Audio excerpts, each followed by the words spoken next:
Imaginez-vous dans un endroit merveilleux auquel vous pouvez accéder à tout moment. Un endroit plein de calme, de sérénité et qui peut justement vous aider à traverser au mieux votre grossesse et votre accouchement. C'est pas génial ça? Eh bien, justement, aujourd'hui, nous allons parler d'hypno natale Exactement. avec Candice Ouais. Lévy. Candice, naturopathe, C'est ça, en période périnatale. c'est ça. Avant, après, pendant et après. Oui. Et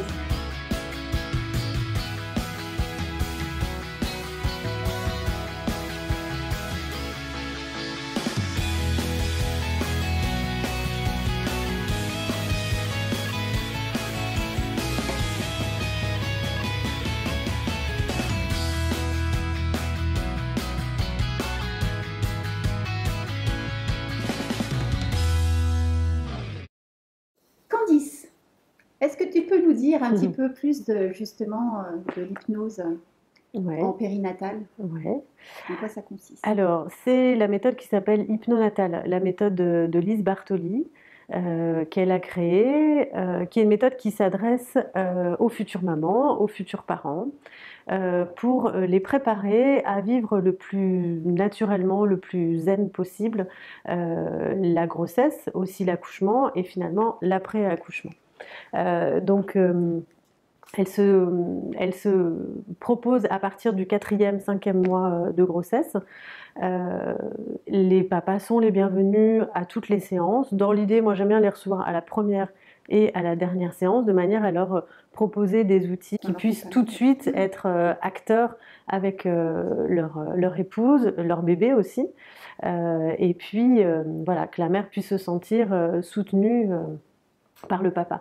Donc 4 séances à peu près à un mois d'intervalle l'une de l'autre, avec des enregistrements. Un premier enregistrement lors de la première séance qui correspond à l'hypnose grossesse, qui est une première séance de contact avec son bébé, de lien qu'on va activer, qu'on va pour certaines créer aussi, et puis un deuxième CD d'accompagnement lors de la dernière séance, la 4e séance, qui prépare au jour J. Donc qui nous met en anticipation, en futurisation sur voilà, le déroulement dans les meilleures conditions possibles, évidemment. Pour ma part, j'enregistre chaque séance de manière à ce qu'elles puissent le refaire à la maison. Parce qu'il faut bien comprendre que l'hypnonatal, c'est un outil, certes, qui, quand on fait la séance avec le thérapeute, est relaxant, bienfaisant, mais c'est surtout une méthode d'entraînement. D'entraînement, pourquoi? Pour, d'une certaine manière, reconditionner ou conditionner le cerveau à vivre dans les meilleures conditions possibles son accouchement, l'envisager le plus positivement possible. Et donc, plus on répète, plus on va intégrer. Donc ça recrée des connexions aussi neuronales, et ça c'est extrêmement important. Donc dans toutes les périodes, dans toutes les techniques plutôt de préparation, il faut vraiment s'engager à refaire les séances à la maison. C'est, on va dire, la condition sine qua non pour que cet outil, elle puisse en avoir 100% des bienfaits, quoi. Finalement, là, on est très spécifique par rapport à l'accompagnement de la grossesse, mais elles peuvent observer dans leur vie de tous les jours qu'elles vont peut-être moins s'énerver, mettre moins d'importance pour telle ou telle chose, parce que le cerveau va en quelque sorte switcher et se dire « attends, non, mais il y a d'autres possibilités ». Relativise, prendre du recul par rapport à telle situation, et pour beaucoup, elles me font le retour que... de bénéfices de bénéfices plus larges, exactement. Donc ça, c'est chouette. Les parents viennent jusqu'à toi, ils sont informés assez facilement de cette approche enfin, comment les parents... Alors, comment est-ce qu'ils viennent? Alors, d'une part parce que Lise Bartoli a écrit un livre qui s'appelle Le Kaizen de la future maman, pour lequel, vous voyez, j'ai mes petites notes perso. Et du coup, quand on est référencé dans sa formation, elle a tout un listing de praticiens qu'elle met à disposition pour les futurs parents, de manière à choisir un praticien proche de chez lui.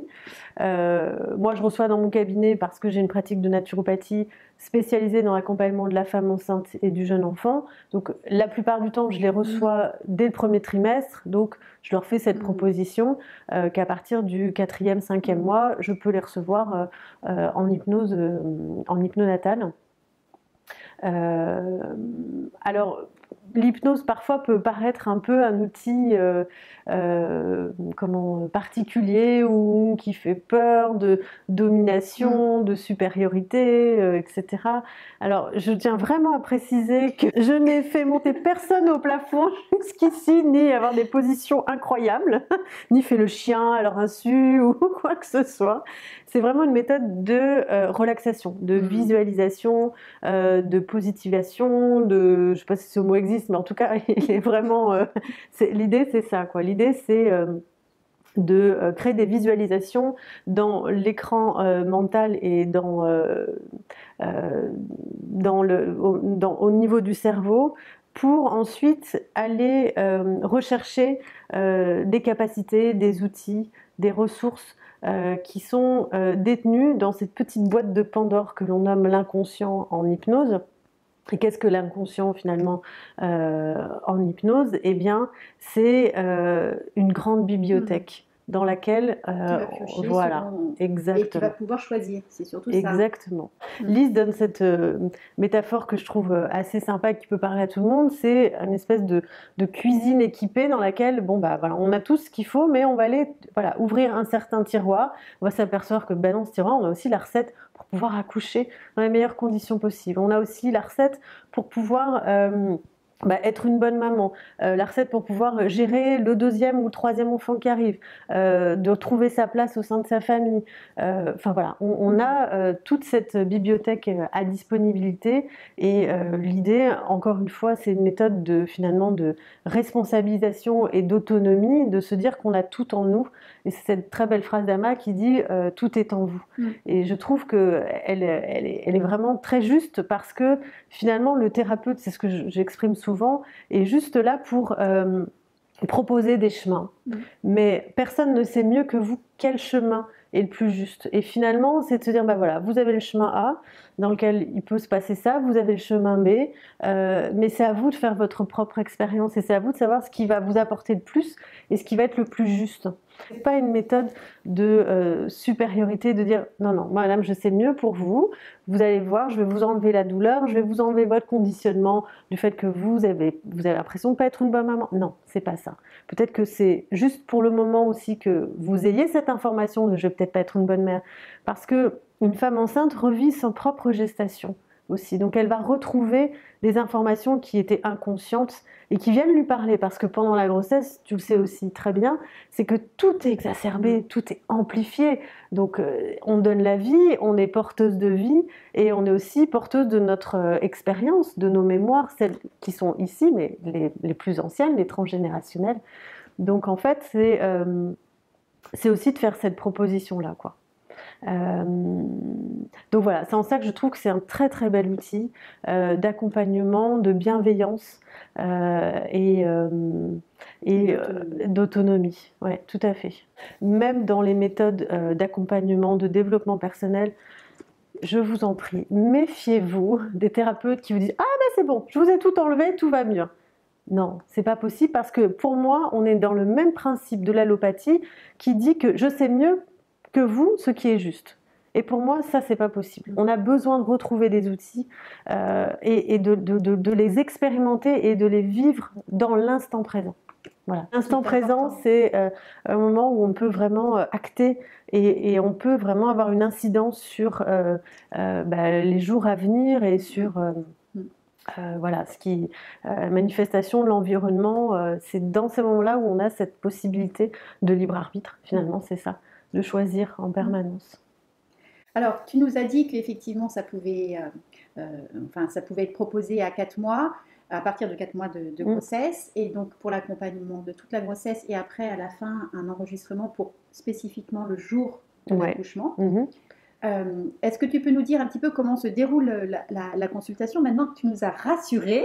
Oui, alors, donc ça se déroule de la manière suivante. C'est-à-dire on va mettre la personne en mise en disponibilité aussi, en état de relaxation, pour progressivement acquérir ce qu'on appelle l'état modifié de conscience, qui est un état qui ressemble à celui dans lequel on est lorsque l'on est un peu rêveuse, par exemple dans un train, ou lorsqu'on est un peu dispersés et qu'on vagabonde dans nos pensées. Voilà, on est dans cet entre-deux. On pourrait aussi le comparer dans l'état dans lequel on est juste avant de s'endormir. Voilà, l'espèce d'état de flottement pour lequel on est conscient et en même temps on sent que hop, on se détache un petit peu et on revient, on repart. Voilà, donc on est dans cet état de relaxation avec une prise de conscience au niveau du corps, une prise de conscience dans ce qui est agréable dans notre corps, notre respiration, les mouvements de notre respiration, ce qu'on va entendre, ce qu'on va pouvoir percevoir aussi à travers nos yeux fermés. Et quand voilà, on sent que la personne est de plus en plus en lien et qu'elle se connaît et qu'elle sait que ah là je sens mon corps est détendu, relâché. Alors là elle est en confiance parce qu'elle commence à rentrer en contact avec cette partie qu'on nomme l'inconscient en hypnose, que la personne peut nommer aussi de la manière dont elle l'entend. C'est-à-dire que là, c'est une manière un peu académique, en tout cas qui est très propre à l'hypnose ericksonienne, mais on peut la nommer comme le petit sage, le guide intérieur, la fée, l'elfe, le mage, le guérisseur, peu importe en fait, ce qui nous parle vraiment au fond de nous. Hein. On peut même mettre une croyance religieuse si ça nous parle. En tout cas, nous, on a voilà, cette appellation. Donc, elle va rentrer progressivement en contact avec cette partie que l'on nomme l'inconscient, qu'elle peut personnifier aussi. Et de là, on l'invite à faire un voyage, partir. Donc la première séance ressemble beaucoup à celle-ci, c'est-à-dire qu'on va l'inviter à aller dans ce qu'on appelle un lieu ressource, un lieu dans lequel elle va être bien, un lieu qu'elle connaît ou pas. C'est-à-dire qu'on ne fait pas de suggestions précises. C'est-à-dire que je ne vais pas dire, Paola, tu vas dans la forêt et tu rencontres des grands arbres, etc. Non. L'idée, c'est encore une fois qu'elle se fasse confiance, qu'elle s'écoute, parce que elle peut dire avant la consultation, voilà, moi, mon lieu ressource, c'est la forêt. Et puis pendant la séance, vous ne vous retrouvez pas en forêt, vous vous retrouvez sur la montagne, et c'est génial aussi. Donc il faut vraiment se faire confiance. Certains, à la fin de la séance, disent « Oh, vous savez, moi finalement, j'étais à la plage, je ne savais pas si j'avais le droit d'y aller. » Mais au contraire, éclatez-vous. Tout est possible. Vous pouvez être à la plage comme vous pouvez être... Avec une plage et de la forêt juste à côté Et on peut aussi faire des allers-retours entre plein de lieux. Pourquoi pas? C'est-à-dire que finalement, j'arrive pas à me décider entre la plage, la forêt. Bon, j'y vais, j'y retourne. Tout est possible. Il y en a qui sont même dans des lieux complètement imaginaires. Et c'est très bien aussi. Hein. Donc, voilà, d'aller rencontrer ce qui lui plaît dans cet espace, ce qu'elle a besoin finalement au fond d'elle. Parce que on dit souvent que cet espace existe déjà à l'intérieur de la personne et ça va être très divers. Donc l'idée c'est pas de mentaliser, c'est vraiment d'accueillir, voilà, de se laisser imprégner de cet espace, de la beauté de ce lieu, même s'il peut paraître incongru ou particulier. Voilà, il y a quelque chose qui vient nous parler. L'inconscient parle sous le biais de métaphores, de symboles, de codes. Pour lesquels chacun a cette particularité de les décoder. On a notre décodeur et on sait ce que ça vient nous apporter, ce que ça vient nous aider. Et l'idée, c'est pas de chercher sur le moment, de se dire, comme en psychanalyse par exemple, tiens, j'ai vu ça, ça veut dire que j'ai peut-être besoin de ça. Non. Voilà, on accueille. Et on accueille ce qu'il y a à accueillir. Et il est possible que sur le moment, ça ne vienne pas nous dire grand-chose. Et puis qu'à un moment donné, au fil des jours, des semaines, on se dit oui, mais bien sûr. Je comprends. Ou pas d'ailleurs, ou ça peut rester à l'intérieur de nous et c'est très bien aussi. Donc après avoir visité, profité de cet espace, on va y ajouter des exercices spécifiques en fonction de l'avancée de la grossesse, en fonction des besoins aussi de la future maman. Qui pourraient correspondre soit à des doutes, des soucis, des problèmes physiques, émotionnels. Donc, tout dépend. Il y a plusieurs exercices qu'on va pouvoir proposer. On n'est pas obligé aussi tout de suite. Enfin, dans un premier temps, moi, j'aime bien proposer le lieu ressources parce qu'elles aiment bien ça. C'est un premier palier, en fait. Hop, elles se retrouvent en sécurité, on met un cadre. Voilà, lieu ressources, voilà, je sais que c'est ça, très bien. Et puis après, on s'en va. On part encore. Et il y a un exercice qui est souvent proposé Et j'y ai trouvé de belles similitudes dans la pièce que tu as magnifiquement interprétée, oui, avec ces jolies femmes, vraiment, ces très belles femmes. J'avais l'impression de voir plusieurs mères universelles, en fait, hein, plusieurs archétypes féminins. Et il y a un moment donné dans la pièce où vous dites, voilà, imagine-toi toutes les femmes du monde qui se tiennent la main, qui sont autour de toi. Eh bien, il y a des exercices comme ça de visualisation où on lui propose de rencontrer son archétype de mère universelle qui va lui donner la force, l'énergie, la mouvance, les capacités, la puissance aussi de toutes les femmes depuis la nuit des temps qui portent en elles toutes ces connaissances. Et j'ai trouvé très jolie cette image, en fait, vous toutes, en plus très colorée, voilà, qui soutenez l'une d'entre vous. Et l'idée, c'est ça. Ça va être aussi, ça peut être un point qui va revenir pour lequel les jeunes mamans sont très heureuses de se sentir épaulées par cet archétype-là.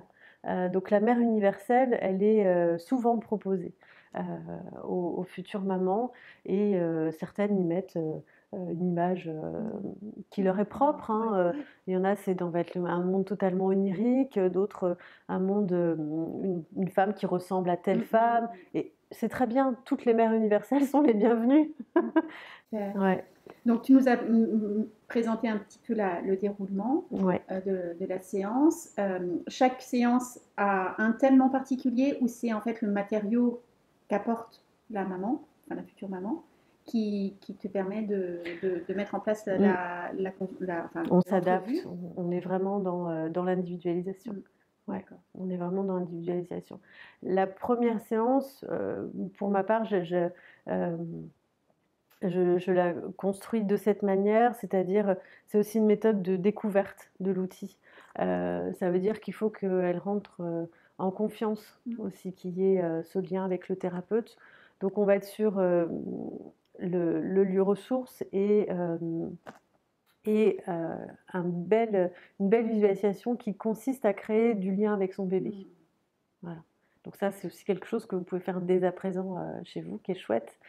En conscience aussi avec votre mari où vous vous installez voilà, confortablement et vous pouvez mettre une petite musique de relaxation et vous allez imaginer que en plaçant une main sur votre ventre et une main sur le cœur, d'imaginer que vous construisez un lien lumineux entre vos deux mains qui réunit les deux cœurs, donc celui de votre bébé et le vôtre, et un lien qui est fort, qui est inébranlable, qui est extensible à l'infini, et que quoi qu'il se passe, vous êtes toujours connecté à votre bébé. Et pareil pour votre mari, même s'il va travailler, même s'il est en déplacement, même si pour des raisons X ou Y, il peut pas être aussi présent qu'il le voudrait, il est voilà, en contact, en réactivant en permanence ce lien avec son bébé, de la couleur qu'il veut, du matériel qu'il veut. Et ça va soutenir et la future maman, mais aussi le bébé. Parce que finalement, là on parle beaucoup de la maman, mais quelque part, on a beaucoup à soutenir le bébé, parce qu'il décide de beaucoup de choses. Oh, c'est beau. Bah, écoute, merci beaucoup Candice. Je pense qu'on a fait un peu le tour des infos. Toi, on te retrouve donc sur Paris. Oui, j'ai le site qui est www.naturopédiatrie.com. Voilà. Mais de toute façon, je mettrai tout ça en lien. Ouais. Alors, on va remontrer un petit peu le livre de Lise Bartoli, Le cahier zen de la future maman. Donc, Lise Bartoli, avec qui tu as fait la formation en hypno-natale. Hypno-natale, oui. Qui est psychologue clinicienne, hypnothérapeute, qui a écrit un ensemble d'ouvrages, notamment sur l'hypnose. Une autre technique d'hypnose pour les enfants, que je pratique aussi, donc pour les enfants à partir de 5 ans. Une hypnose très créative, très ludique aussi, pour accompagner les jeunes enfants dans leur épanouissement.